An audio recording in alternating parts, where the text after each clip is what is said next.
സലാമുണ്ടിട്ടാ പ്രിയപ്പെട്ടവരെ, സലാമുണ്ടിട്ടാ. ഒന്ന് രണ്ട് കാര്യങ്ങൾ വേഗം പറയാട്ടെ, വേഗം പറഞ്ഞിട്ട് പൊക്കോളാട്ടാ. ഈ കഴിഞ്ഞ ദിവസം കണ്ണൂരിലുണ്ടായ സംഭവങ്ങൾ തന്നെയാണ് പറഞ്ഞു വരുന്നത്. ഒരു നുണ ഒരു 100 പ്രാവശ്യം ആവർത്തിച്ചു കഴിഞ്ഞിട്ടുണ്ടെങ്കിൽ അത് സത്യമായിട്ട് മാറുമെന്ന് ഒരു ഗീബൽസ്യൻ സിദ്ധാന്തം നമ്മുടെ നാട്ടിൽ പറഞ്ഞ് പ്രചരിക്കുന്നുണ്ടല്ല, അല്ലെങ്കിൽ അങ്ങനെ ഒരു ഇടപാടിൽ നിന്ന് പറഞ്ഞു കേട്ടിട്ടുണ്ടല്ല.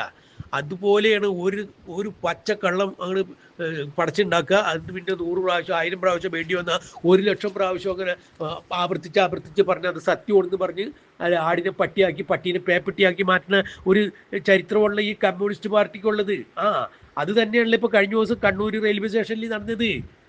ആരോഗ്യവകുപ്പിനെ വെന്റിലേറ്റർ കയറ്റി കിടത്തിയേക്കണ ആരോഗ്യവകുപ്പ് മന്ത്രി വീണ ജോർജ് കണ്ണൂരിൽ നിന്ന് തിരുവനന്തപുരത്തേക്ക് വന്ദേ ഭാരതത്തിന് വരാൻ വേണ്ടി വന്നപ്പോൾ കുറച്ച് കേസുകാർ പുള്ളങ്ങൾ അവിടെ ചെന്ന് കരിങ്കൊടി കാണിച്ചില്ല. ഈ കരിങ്കൊടി കാണിച്ചപ്പോൾ മുതൽ അത് ഇടങ്ങേറായി. കരിങ്കൊടി കാണിക്കാൻ വന്ന 5 പിള്ളേരെ പോലീസുകാർ പിടിച്ചിട്ട് അങ്ങോട്ട് കൊണ്ടുപോയി. വീണ ജോർജ് 1ാമത്തെ പ്ലാറ്റ്ഫോമിൽ നിന്ന് 3ാമത്തെ പ്ലാറ്റ്ഫോമിൽ വന്ന് വണ്ടി കയറാൻ വേണ്ടി നിൽക്കുമ്പോൾ അവിടെ ഷംസീർ ഇരിക്കണ്, സ്പീക്കർ. അപ്പം സ്പീക്കറായിട്ട് സംസാരിച്ച് കഴിഞ്ഞിട്ട് സ്പീക്കറോടെയാണ് കാര്യങ്ങൾ ചോദിച്ച് മനസ്സിലാക്കുന്നത്. വേഗം മുഖ്യമന്ത്രിനെ വിളിക്കണം. മുഖ്യമന്ത്രിനെ വിളിച്ചു കഴിഞ്ഞപ്പോൾ അപ്പട്ടം മുതൽ ആകെ അങ്ങോട്ട് പുകിലായി. പിന്നെയാണ് ഈ കാര്യങ്ങളൊക്കെ അടിമേലി അങ്ങോട്ട് മറിയണത്. വീണ ജോർജിന്റെ കഴുത്തിന് കുത്തിച്ച് പിടിച്ച് കൈ പിടിച്ച് ഞെരിച്ച്, കൈമ ഒരു വട്ടച്ചൊറി ഉണ്ടായിരുന്നു, അത് ഉൾപ്പെടെ പിടിച്ച് ഞെരിച്ച് എന്നൊക്കെ പറഞ്ഞ് MP ഗോവിന്ദന്റെ പ്രസ്താവനയും വന്ന് വേഗം വീണ ജോർജിനെ വണ്ടി കയറ്റി, ആംബുലൻസിൽ കയറ്റി ജില്ലാ ആശുപത്രി, കണ്ണൂർ ജില്ലാ ആശുപത്രിയിലേക്ക് കൊണ്ടുപോകണം. മുഖ്യമന്ത്രി ഓടിപ്പടഞ്ഞ് ജില്ലാ ആശുപത്രിയിൽ എത്തുന്നത്. അവിടുന്ന് അപ്പം തന്നെ കുരക്കിന് കുത്തിപ്പിടിച്ച് ശ്വാസം മുട്ടി കഴുത്തിൻ്റെ കശേരികളൊക്കെ തെറ്റിക്കഴിഞ്ഞ് ഇടങ്ങേറായേക്കണ്. വീണ ജോർജിനെ പരിയാരം മെഡിക്കൽ കോളേജിലേക്ക് മാറ്റി മെഡിക്കൽ ബോർഡ് ഉണ്ടാക്കണ്, എക്സ്റേ എടുക്കണ്, സ്കാൻ എടുക്കണ്. പരിയാരം മെഡിക്കൽ കോളേജിലുള്ള സ്കാനിങ് മെഷീൻ പോരാണ്ട് വന്നിട്ട് വേറെ പുറത്തു നിന്നൊക്കെയുള്ള സ്കാനിങ് മെഷീൻ കൊണ്ടുവന്ന് അരമണിക്കൂറിനുള്ളിൽ സ്കാനിങ് വേറെ മാറ്റി എടുക്കണം. CT സ്കാൻ എടുക്കണ്, ഫുൾ സ്കാൻ എടുക്കണ്, അവിടെ MRI സ്കാൻ എടുക്കണ്. അവിടെ സ്കാനിങ്ങിന് നിശ്ചയിച്ചിരുന്ന മറ്റുള്ള രോഗികളൊക്കെ തള്ളി മാറ്റി ദൂരേക്ക് മാറ്റിയിട്ടുണ്ട്. വീണ ജോർജിനെ പടപടയെന്ന് ഫോട്ടോ എടുക്കണ പോലെ സ്കാൻ എടുത്തുകൊണ്ടിരിക്കുകയാണ്.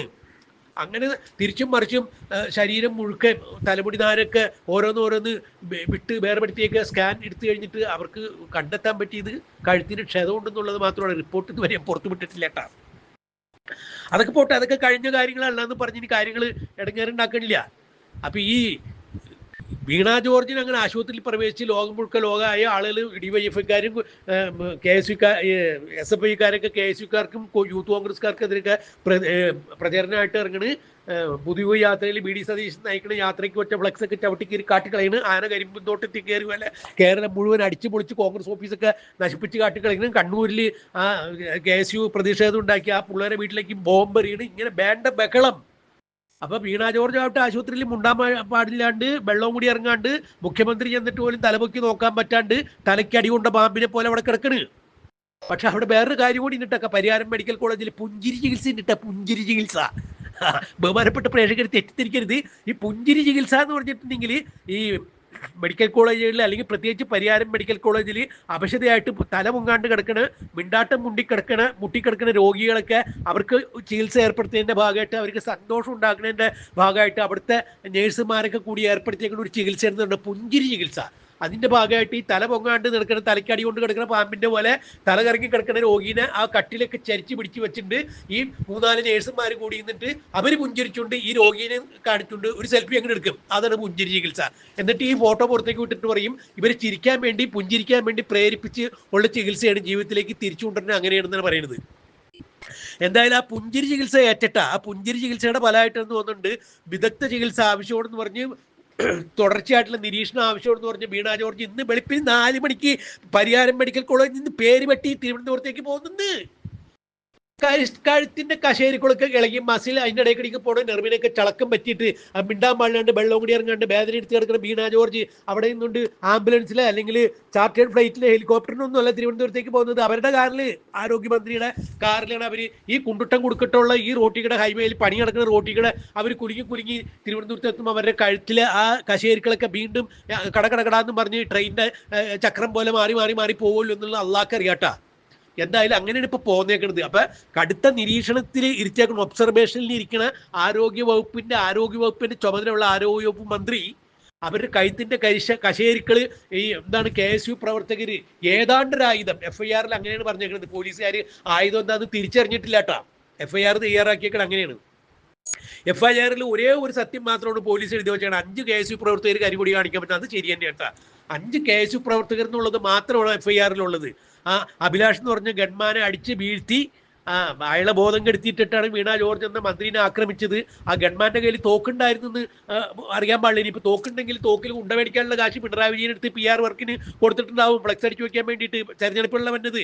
അപ്പൊ ആ തോക്കിടാനുള്ള ഉണ്ടയുടെ കാശ് കൂടി പിണറായി അടിച്ചു മാറ്റിയിട്ടുണ്ടാവും. എന്നിട്ട് FIR പറഞ്ഞു പറഞ്ഞ അങ്ങനെയാണ്. അഭിലാഷ് എന്ന് പറഞ്ഞ് ഗൺമാനെ അടിച്ച് നിരത്തിയിട്ട് ഏതോ ഒരു ആയുധം വെച്ച് വീണ ജോർജിന്റെ കഴുത്തിട്ട് ഒറ്റ വെട്ടുവെട്ടി. വെട്ട് കാര്യമായിട്ട് കൊള്ളാത്തതിന്റെ പേരിൽ അവർക്ക് കഴുത്ത് മുറിഞ്ഞില്ല, പക്ഷെ കഴുത്തിന്റെ കശേരികളൊക്കെ ഞെരിഞ്ഞമർത്തുന്നും പറഞ്ഞിട്ടാണ് ഇപ്പൊ FIR ഇതുള്ളത്. പക്ഷെ ആയുധം ഏതോ ഒരു ആയുധം എന്നാണ് പറഞ്ഞത്. പോലീസുകാർ ഇന്നവരെ കണ്ടിട്ടുള്ള ആയുധങ്ങളൊന്നും അല്ല. ഇനിയിപ്പോൾ കരിങ്കൊടി കാണിക്കാൻ വേണ്ടി എത്തിയ പുള്ളങ്ങൾ അല്ല ഇരുമ്പ് ഷീറ്റ് മൂർച്ച കൂട്ടി ഉണ്ടാക്കിയിട്ട് അത് കറുത്ത പെയിന്റ് അടിച്ച് വീശി കാണിച്ചോളോന്ന് അറിയാൻ പാടില്ലാട്ടാണ്. അങ്ങനെ ഈ വീണ ജോർജിന്റെ അടുത്ത് എത്തിയപ്പോൾ കഴുത്തിന് ഒറ്റ അങ്ങോട്ട് വെട്ടിയതാണോ എന്ന് അറിയാൻ പാടില്ല. ഇനിയിപ്പോൾ ഇത് പറയുന്നതിന്റെ പേരിൽ നമ്മളെ ഇനി പോലീസുകാരൻ പിടിച്ചുകൊണ്ടേത്തിടുമെന്ന് അറിയാൻ പാടില്ല. പിണറായിയുടെ പോലീസല്ലേ, പറയാൻ പറ്റൂല. അതൊക്കെ എന്തൊക്കെ തന്നെയായാലും വെളുപ്പിന് 4 മണിക്ക് ആ പരിയാരം മെഡിക്കൽ കോളേജിന്റെ IC യൂണിറ്റിൽ നിന്ന് ഡിസ്ചാർജ് മേടിച്ച് വീണ ജോർജ് തിരുവനന്തപുരത്തേക്ക് കാർ മാർഗം പോന്ന്. കശേരികളൊക്കെ തെറ്റിയാലും വേണ്ടില്ല, ഞാൻ ഇനി സ്റ്റേറ്റ് കാറിൽ തന്നെ വീട്ടിലേക്ക് കൊള്ളുന്നു അല്ലെങ്കിൽ തിരുവനന്തപുരത്തേക്ക് കൊള്ളുന്നു പറഞ്ഞപ്പോൾ അവിടുന്ന് ഡിസ്ചാർജ് മേടിച്ച് പോകുന്നു. ഇതിലൊക്കെ വേറൊരു ഹിക്മത്ത് വേറെയും പറയാട്ടാ.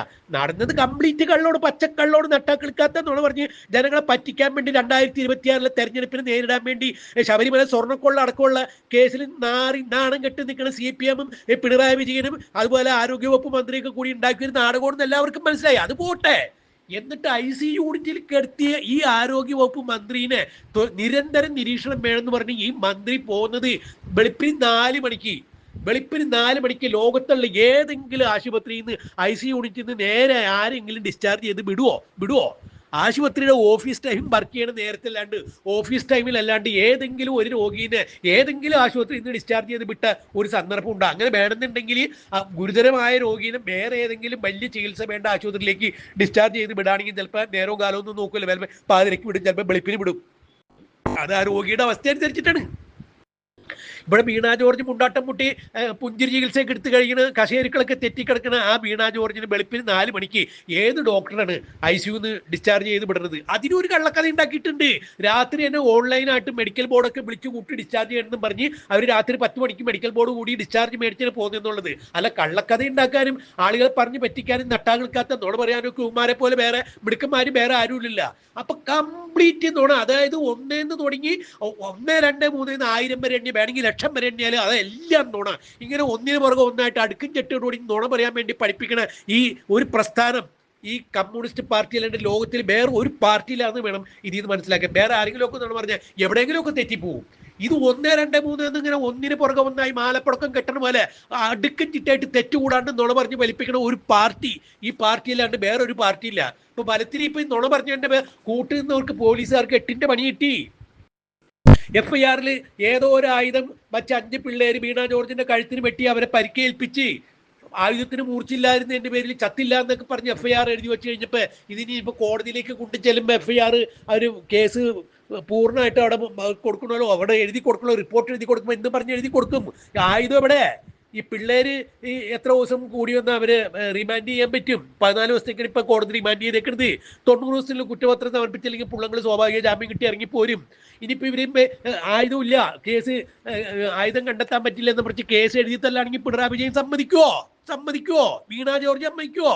എന്തായാലും 2 മാസം കൂടി പറഞ്ഞോളൂങ്കിൽ ഈ ഭരണത്തിന്റെ ഉള്ളിൽ തന്നെ ഈ പോലീസുകാരന്മാരെ എങ്ങനെയെങ്കിലും ഒക്കെ സ്ഥലം മാറ്റൂല, ഇല്ലെങ്കിൽ ഏതെങ്കിലും പെണ്ണുകാസ് ഉണ്ടാക്കൂല, ഏതെങ്കിലും മാധ്യമ പ്രവർത്തകരെയൊക്കെ കൂട്ടുപിടിച്ച് ഏതെങ്കിലും ഒക്കെ പെണ്ണുങ്ങളെ കൂട്ടുപിടിച്ചിരുമാരെയൊക്കെ വേണമെന്നുണ്ടെങ്കിൽ പെണ്ണുകാസ് ഉണ്ടാക്കി അതിൽ കൊടുക്കാൻ നോക്കൂല പിണറായി. അങ്ങനെയൊക്കെയുള്ള പതിവ്. അപ്പൊ പോലീസുകാർ ആകെപ്പെട്ട് ഈ ചെകുത്താനും കടലിലും നടുക്കപ്പെട്ടിരിക്കുന്ന അവസ്ഥയിലായിപ്പോയി. കേസ് ഇല്ലാണ്ട് ഈ FIR ആയുധം കണ്ടെത്താൻ പറ്റില്ലെന്ന് പറഞ്ഞ് കേസിന്റെ തുമ്പും പാലും ഒന്നും കിട്ടിയില്ല എന്ന് പറഞ്ഞ് എഴുതി കൊടുത്ത് കോടതിയിൽ കൊണ്ടുതരാണെങ്കിൽ കോടതി ചോദിക്കും, അടിസ്ഥാനരഹിതമായിട്ട് ഇങ്ങനെ ഒരു കേസ് ഉണ്ടാക്കി കെട്ടിച്ചമച്ചതിനാന്ന് കോടതി ചോദിക്കും. അവിടെ ഉത്തരം പറയേണ്ടി വരും, തൊപ്പി തെറിക്കും.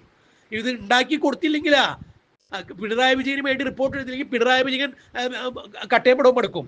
അപ്പൊ ഇടങ്ങറായി. ഇനി അതൊക്കെ കഴിഞ്ഞ് അതൊക്കെ പോട്ടെ, 2026 ഇലക്ഷൻ കഴിഞ്ഞ് അടുത്ത ഗവൺമെന്റ് സർക്കാർ UDF സർക്കാർ അധികാരത്തിൽ വരുമെന്നൊക്കെ പറഞ്ഞു കേൾക്കണം. ഇപ്പൊ UDF സർക്കാർ വന്നു കഴിഞ്ഞാൽ അപ്പോഴും ഈ പോലീസുകാരന്മാരുടെ കാര്യം അലാക്കിന്റെ അബലും കഞ്ഞിയാവും ജീവിതം. ഒന്ന് ആലോചിച്ച് നോക്കിയേ മനുഷ്യന്മാരുടെ ഇടങ്ങേറേ. അപ്പൊ ആവശ്യമില്ലാത്ത കാര്യത്തിന് ഇറങ്ങി തിരിച്ച് ചുണ്ടങ്ങി കൊടുത്ത് വഴുതങ്ങി മേടിച്ചെന്ന് പറഞ്ഞ പോലെ പോയില്ലേ പോലീസിന്റെ ഇടപാട്. വീണ ജോർജ് ആവട്ടെ 4 മണിക്ക് ഇത് ഐക്യരായ്മാന മാധ്യമങ്ങളൊക്കെ അവരൊക്കെ കണ്ണും തിരുമ്പി എഴുന്നേറ്റ് പന്നേനും മുമ്പ് ക്യാമറയൊക്കെ കൊണ്ട് പന്നേനും മുമ്പ് കാറിയും കയറി തിരുവനന്തപുരത്തേക്ക് വിട്ടുപോയിന്ന്. അപ്പൊ കഴുത്ത് ഇനിയിപ്പോ തിരുവനന്തപുരത്ത് ചെല്ലുമ്പോഴേക്കും കശേരികളൊക്കെ എങ്ങനെയായിരിക്കും എന്നുള്ളത് കണ്ടറിയാം. എന്തായാലും നമ്മുടെ ആരോഗ്യവകുപ്പിന് വെന്റിലേറ്ററിൽ കിടത്തിയ ആരോഗ്യമന്ത്രിക്ക് ഇനിയും IC യൂണിറ്റിൽ കിടക്കാണ്ട് ഒരു ഇടവരുത്തില്ല. അവരുടെ ആരോഗ്യം നന്നാവട്ടെ എന്ന് നമുക്ക് പ്രാർത്ഥിക്കാം. ഇങ്ങനെ കള്ളം പറഞ്ഞ് ജനങ്ങളെ പറ്റിച്ച് ഇങ്ങനെ പറ്റിച്ച് ഇങ്ങനെ മുന്നോട്ട് എത്ര നാൾ കൊണ്ടുപോകാൻ പറ്റും? MP ഗോവിന്ദനൊക്കെ പറഞ്ഞില്ലേ, MP ഗോവിന്ദൻ ആരാണ്ടിന്റെ ഒക്കെ മരണാനന്തര ചടങ്ങിൽ പങ്കെടുക്കണ പോലെ സങ്കടത്തോടുകൂടി അതീവ ഗദ്ഗത കണ്ടനായി ശബ്ദമൊന്നും പുറത്തേക്ക് പറ്റില്ല. പഴയ എലി മുന്നല് കണ്ട പോലെ ചിരിയും മിണ്ടൂല്ല. അല്ലെങ്കിൽ മാധ്യമങ്ങൾ കാണുമ്പോൾ ഒരു ചിരി ഉണ്ടല്ല, ഒരു ഇലയോട് കൂടിയുള്ള സംസാരം. വീണ ജോർജിന്റെ കഴുത്തിന് പിടിച്ച് ഞെക്കി കൈ പിടിച്ച് തിരിച്ചെന്നൊക്കെ പറഞ്ഞുള്ള MP ഗോവിന്ദൻ മാധ്യമങ്ങൾക്ക് മുമ്പിൽ ഒന്ന് പറഞ്ഞത്. എന്തൊക്കെ പുകലുമാരുണ്ടാക്കി. ഇപ്പൊ വീണ ജോർജ് രായ്ക്ക് രാമായണം പരപരാ നേരം വെളുക്കുന്നതിന് മുമ്പ് സൂര്യൻ ഉദിക്കുന്നതിന് മുമ്പ് 4 മണിക്ക് എന്നെ ഡിസ്ചാർജ് മേടിച്ച് തിരുവനന്തപുരത്തേക്ക് കാറി കയറി പോന്ന് പെടഞ്ഞു കുളിക്കുക. ആ പെണ്ണുമ്പിള്ളേ ഒന്ന് ആലോചിച്ച് നോക്കണം. ഇപ്പൊ വേറെ ചില തീരുമാനങ്ങളൊക്കെ എടുക്കേണ്ടെന്ന് അറിയിക്കണം. അതിന്റെ പേപ്പർ വർക്കൊക്കെ നീക്കണമെന്ന് അറിയാൻ പോകുന്നത്. അതായത് ഫെബ്രുവരി 25-ാം തീയതി ലോക കഴുത്തു ഉളുക്ക് ദിനമായിട്ട് ആചരിക്കാൻ പോകുന്ന വീണ ജോർജിന്റെ കഴുത്തുളുക്കി ദിനത്തിന്റെ ഓർമ്മയ്ക്ക് വേണ്ടിയിട്ട് ഫെബ്രുവരി 25 ലോക കഴുത്തുളുക്കി ദിനം പെടലുളുക്കികളുടെ സമ്മേളനമൊക്കെ അന്ന് സംഘടിപ്പിക്കും എന്നൊക്കെയാണ് പറയുന്നത് കേൾക്കുന്നത്. എന്തായാലും ലോകവ്യാപകമായിട്ട് ആഘോഷിക്കാൻ പറ്റിയില്ലെങ്കിൽ കേരളത്തിലെങ്കിലും വരുന്ന ഫെബ്രുവരി 25-ാം തീയതി മുതൽ കഴുത്തുളുക്കി ദിനം പെടലുളുക്കി ദിനമായിട്ട് ആചരിക്കും എന്നൊക്കെയാണ് പറഞ്ഞു കേൾക്കുന്നത്. എന്താണ് ഇനിയിപ്പോൾ ഇത് നടക്കാൻ പോണെന്ന് നമുക്ക് കണ്ടറിയാം, കാത്തിരിക്കുക. അപ്പം അങ്ങനെ ആയിക്കോട്ടെ. ഇങ്ങനെ എന്തെങ്കിലുമൊക്കെ ഉണ്ടെങ്കിൽ വരാട്ടെ. എങ്ങനെ മുണ്ടാണ്ടിരിക്കും വേണ്ട എന്ന് വെച്ചാൽ പറയാണ്ടിരിക്കില്ല. ഇത് കാണുമ്പോൾ എങ്ങനെ മുണ്ടാണ്ടിരിക്കണം. അപ്പം അങ്ങനെ ആയിക്കോട്ടെ ഏട്ടാ. ഇനി കാണാം. ഓക്കെ, അപ്പം സലാം. വളരെ ആസൂത്രിതമായിട്ടാണ് അതിശക്തിയായ ഒരു കടന്നാക്രമം ആരോഗ്യവകുപ്പ് കൈകാര്യം ചെയ്യുന്ന ബഹുമാന്യയായ മന്ത്രി ഇപ്പോഴും ആശുപത്രിയിൽ കിടക്കുകയാണ്. മന്ത്രി വീണ ജോർജ് ആശുപത്രിയിൽ കിടക്കുന്ന തരത്തിലേക്കുള്ള ഒരു അക്രമം കേരളത്തിൻ്റെ ചരിത്രത്തിൽ ഇതിന് സാമാന്യമായ സമമായ ഒരു സംഭവവും ഇതുവരെ കേരളത്തിലുണ്ടായിട്ടില്ല. ചരിത്രത്തിൽ ആദ്യമായിട്ടാണ് ഒരു വനിതാ മന്ത്രിക്കെതിരായി കയ്യേറ്റം നടക്കുന്നത്. യൂത്ത് കോൺഗ്രസ്സുകാരും ഇപ്പോഴും VD സതീശനും പറയുന്നത് പോലെ ഒരു പരിപാടിക്ക് പോയപ്പോൾ ആ പരിപാടി സ്ഥലത്ത് വെച്ച് കരിങ്കൊടി കാണിച്ച് പ്രതിഷേധിച്ചതല്ല. അതാണ് ആസൂത്രിതമാണ് എന്ന് ഞങ്ങൾ പറയുന്നതിന് അടിസ്ഥാനം. കണ്ണൂർ ജില്ലയിലെ 5 കേന്ദ്രങ്ങളിൽ മന്ത്രിക്കുന്ന പരിപാടി ഉണ്ടായി. സ്വാഭാവികമായിട്ടും പ്രതിഷേധിക്കാനുള്ള ജനാധിപത്യ അവകാശം എല്ലാവർക്കും ഉള്ളതാണ്. ഞങ്ങളും ശക്തിയായ രീതിയിലുള്ള പ്രതിഷേധം മുമ്പ് നടത്തിയിട്ടുണ്ട്. പക്ഷേ ഈ പരിപാടിയെല്ലാം കഴിഞ്ഞ് വന്ദേഭാരതിന് മടങ്ങാൻ 4:05-നാണ് ആ ട്രെയിൻ.